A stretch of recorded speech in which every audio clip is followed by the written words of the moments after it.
آپ نے ملا نصرالدین کا نام تو سنا ہوگا۔ یہ شخص ترکی کا ایک مسخرہ تھا۔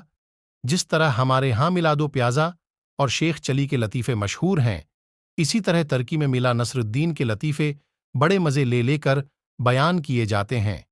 کہتے ہیں ملا نصرالدین یوں تو نہایت عقل مند اور عالم فاضل شخص تھا، مگر لوگوں کی اصلاح اور تفریح کے لیے بے وقوف بنا رہتا اور ایسی ایسی حرکتیں کرتا کہ لوگ ہنس ہنس کر لوٹ پوٹ ہو جاتے۔ ملا نصرالدین کے پڑوس میں ایک مالدار یہودی رہتا تھا جو اتنا کنجوس تھا کہ کبھی کسی غریب اور محتاج کو ایک پیسہ نہ دیتا تھا۔ ملا نے کئی مرتبہ اسے سمجھایا کہ خدا نے تمہیں دولت عطا کی ہے، اسے غریب اور مفلس لوگوں پر خرچ کیا کرو، لیکن اس نے ملا کی کوئی نصیحت نہ سنی۔ آخر ملا نصرالدین نے اسے سزا دینے کے لیے ایک ترکیب سوچی۔ ایک روز صبح سویرے وہ نماز پڑھ کر زور زور سے دعا مانگنے لگا، یا اللہ، اگر تو مجھے 1000 اشرفیوں کی تھیلی بھیج دے تو میں اسے محتاجوں پر صرف کر دوں، لیکن اگر اس میں سے 1 اشرفی بھی کم ہوئی تو ہرگز قبول نہ کروں گا۔ یہودی نے یہ دعا سنی تو سوچا کہ ملا بڑا ایماندار بنتا ہے، اس کی ایمانداری آزمانی چاہیے۔ یہ سوچ کر اس نے تھیلی میں 999 اشرفیاں بھریں اور اس وقت جب کہ ملا نصرالدین دعا مانگ رہا تھا، اشرفیوں سے بھری ہوئی تھیلی اس کے صحن میں پھینک دی۔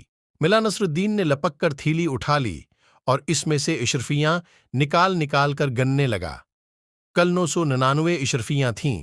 ملا نے خدا کا شکر ادا کیا اور کہنے لگا، یا اللہ، میں تیرا شکر گزار ہوں کہ تو نے میری دعا قبول فرما لی۔ 1 اشرفی کم ہے تو کوئی بات نہیں، یہ اشرفی پھر کبھی دے دینا۔ یہودی نے جب ملا نصرالدین کے یہ الفاظ سنے تو سخت پریشان ہوا اور دل میں کہنے لگا کہ یہ ملا تو بہت چالاک ہے، اس نے دھوکے سے میری اشرفیاں اٹھا لیں۔ وہ بھاگا بھاگا ملا کے پاس آیا اور کہنے لگا، تم بہت بے ایمان شخص ہو، لاؤ میری اشرفیاں واپس کرو۔ تم نے تو کہا تھا کہ 1000 میں سے 1 اشرفی بھی کم ہوئی تو واپس کر دوں گا، لیکن اب تم 999 اشرفیاں قبول کرنے پر تیار ہو۔ ملا نصرالدین غصے سے کہنے لگا، تم کون ہوتے ہو مجھ سے اشرفیاں مانگنے والے؟ یہ تو میرے خدا نے مجھے بھیجی ہیں، جاؤ اپنا کام کرو۔ یہودی سیدھا قاضی کی عدالت میں گیا اور ملا کے خلاف مقدمہ دائر کر دیا۔ قاضی صاحب نے یہودی کو حکم دیا کہ ملا نصرالدین کو بلا جاؤ، ہم ابھی فیصلہ کر دیں گے۔ یہودی نے ملا نصرالدین کے پاس آ کر کہا، چلو تمہیں قاضی صاحب بلاتے ہیں۔ ملا نے جواب دیا، تم دیکھ رہے ہو کہ میرا لباس پھٹا پرانا ہے، میں اس شرط پر جانے کے لیے تیار ہوں کہ تم مجھے اچھے اچھے کپڑے لا کر دو۔ یہودی نے یہ شرط بھی منظور کر لی اور صاف ستھرے کپڑے ملا کو لا کر دے دیے۔ ملا نصرالدین یہ بیش قیمت لباس پہن چکا تو کہنے لگا، میاں یہودی، کیا اتنا قیمتی لباس پہن کر پیدل ہی قاضی کی عدالت میں جاؤں؟ لوگ دیکھیں گے تو دل میں کیا کہیں گے؟ جاؤ اپنا گھوڑا لے آؤ، اس پر سوار ہو کر جاؤں گا۔ مرتا کیا نہ کرتا، یہودی نے اپنا گھوڑا بھی ملا کے حوالے کر دیا اور ملا صاحب نہایت شان و شوکت سے گھوڑے پر سوار ہو کر قاضی کی عدالت میں پہنچے۔ مقدمہ پیش ہوا۔ قاضی صاحب نے دونوں کو غور سے دیکھا۔ ملا نصرالدین کا قیمتی لباس اور سواری کا گھوڑا بھی انہوں نے دیکھا، اور یہودی کا لباس بھی، اور یہ بھی محسوس کیا کہ وہ پیدل آیا ہے۔ یہودی نے جب سارا قصہ سنایا تو قاضی صاحب نے ملا نصرالدین سے پوچھا، ملا صاحب، تم اس کے الزام کا کیا جواب دیتے ہو؟ ملا نے جواب دیا، حضور، یہ یہودی میرا پڑوسی ہے اور بڑا جھوٹا شخص ہے۔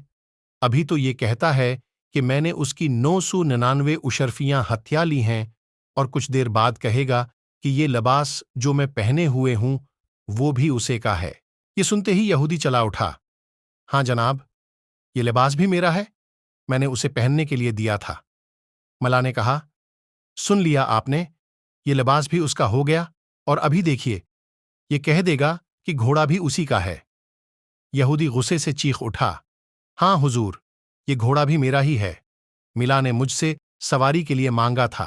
قاضی نے جو یہ باتیں سنیں تو یہودی کو ڈانٹ پھٹکار کر نکال دیا اور مقدمہ خارج کر دیا۔ یہودی روتا پیٹتا ملا نصر الدین کے گھر پہنچا اور اس کی بڑی منتسماجت کی۔ ملا نے اس شرط پر اس کی اشرفیاں لباس اور گھوڑا واپس کیا کہ وہ آدھی اشرفیاں غریبوں میں بانٹ دے گا اور آئندہ بھی نادار لوگوں کی مدد کرتا رہے گا۔ ملا نصر الدین کے گھر میں بیری کا ایک درخت تھا جس پر بڑے میٹھے بیر لگتے تھے۔ وہ انہیں دیکھ دیکھ کر بڑا خوش ہوتا اور بڑے فخر سے کہا کرا کہ ساری دنیا میں اتنے بڑے اور میٹھے بیر کہیں نہیں ہوں گے۔ ایک روز اس نے اچھے اچھے بیر چھانٹ کر ایک تھالی میں سجائے، تھالی سر پر رکھی اور بادشاہ کے محل کی طرف چل دیا کہ جا کر اسے یہ تحفہ دے۔ راستے میں بیروں نے تھالی کے اوپر لڑھکنا اور ناچنا شروع کر دیا۔ ملا کو بار بار تھالی کا توازن درست کرنا پڑتا تھا، مگر بیر تھے کہ نچلے نہ بیٹھتے تھے، کبھی ادھر کو لڑھکتے کبھی ادھر کو۔ ملا بیروں کی شرارت سے تنگ آ گیا اور ایک جگہ رکھ کر کہنے لگا، کم بختو، اگر تم نے ناچنا اور لڑھکنا بند نہ کیا تو میں تم سب کو ہڑپ کر جاؤں گا۔ یہ کہہ کر اس نے ایک مرتبہ پھر ترتیب سے بیروں کو رکھا اور تھالی سر پر رکھ کر آگے چل پڑا، لیکن بیروں نے پھر تھرکنا شروع کر دیا۔ اب تو ملا کو بڑا طیش آیا۔ راستے ہی میں ایک درخت کے نیچے بیٹھ گیا اور کہنے لگا، اچھا کم بختو، تم یوں نہ مانو گے، لو اب تماشا دیکھو۔ یہ کہہ کر اس نے ایک ایک کر کے بیروں کو کھانا شروع کر دیا۔ جب ایک بیر باقی رہ گیا تو ملا نے اس سے کہا، اگر تمہیں ایک موقع اور دیا جائے تو کیا خاموش سے چلو گے؟ بیچارہ بیر اپنے ساتھیوں کا حشر دیکھ چکا تھا، اس لیے وہ چپ چاپ تھالی میں پڑا رہا اور ملا نصر الدین اسے لے کر بادشاہ کے دربار میں پہنچ گیا۔ اس روز بادشاہ سلامت کا موڈ بہت اچھا تھا۔ انہوں نے ملا نصر الدین کا تحفہ مزے لے لے کر کھایا اور خوب تعریف کی۔ پھر ملا نے بادشاہ کو دلچسپ لطیفے سنائے جنہیں سن کر اس کے پیٹ میں بل پڑ گئے۔ شام ہوئی تو ملا نے رخصت ہونے کی اجازت طلب کی۔ بادشاہ نے اس کی تھالی ہیروں جواہرات سے بھر دی اور ملا ہنسی خوشی گھر آ گیا۔ ایک ہفتے تک وہ بڑا خوش رہا۔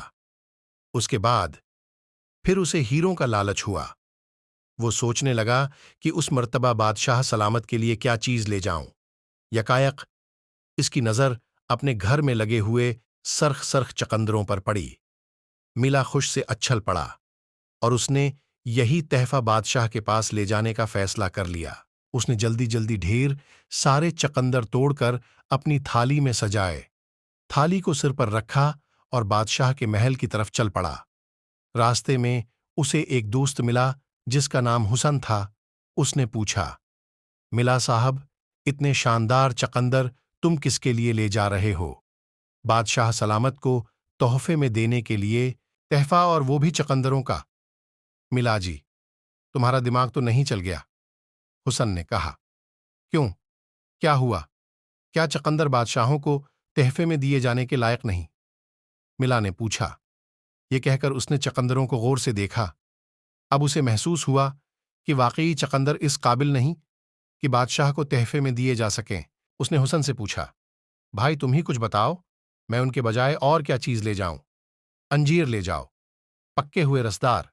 ارے واہ، یہ تو تم نے خوب بتایا۔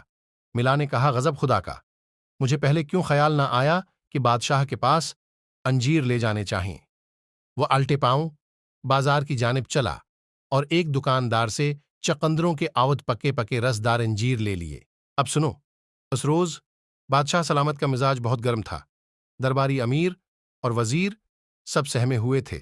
ملا حسب معمول اچھلتا کودتا بادشاہ کے سامنے پہنچا اور تھالی اس کے آگے رکھ دی۔ کیا ہے اس میں؟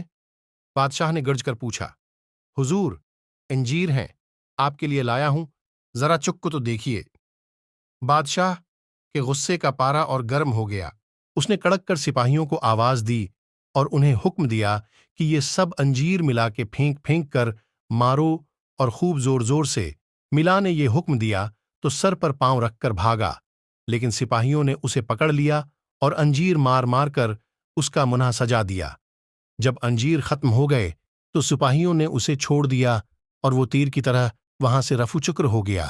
راستے میں ملا کو حسن ملا۔ ملا فوراً اس کے گلے سے لپٹ گیا اور کہنے لگا، پیارے بھائی، اگر میں تمہاری نصیحت نہ مانتا تو میری ہڈی پسلی ایک ہو جاتی، خدا تمہیں جزائے خیر دے۔ حسن نے ملا کی یہ حالت دیکھی تو اسے سخت تعجب ہوا اور کہنے لگا آخر کچھ بتاؤ تو کیا واقعہ پیش آیا؟ ارے بھائی بس بال بال بچ گیا، خدا تمہارا بھلا کرے، میں نے تمہاری نصیحت مان لی۔ کون سی نصیحت؟ حسن نے جھنجھلا کر پوچھا۔ ارے بھائی وہی چقندروں کے بجائے انجیر لے جانے کی۔ اف خدایا، اگر میں وہ بڑے بڑے لوہے جیسے سخت چقندر لے جاتا اور بادشاہ کے سپاہی وہ مجھ پر پھینکتے تو سچ مانو میرا تو کچومر ہی نکل جاتا۔ خدا کا لاکھ لاکھ شکر ہے کہ میں نے تمہاری رائے پر عمل کیا، ورنہ چقندر توبہ توبہ پیارے بھائی، اللہ تمہیں اس کا اجر دے۔